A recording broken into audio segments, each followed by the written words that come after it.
To make the installation media for the unsupported machines, you need to download two files, Windows 11 installation and script modifier.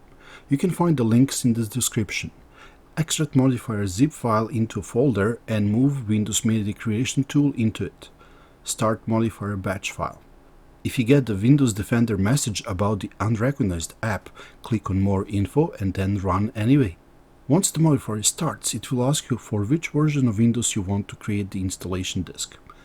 Select Windows 11.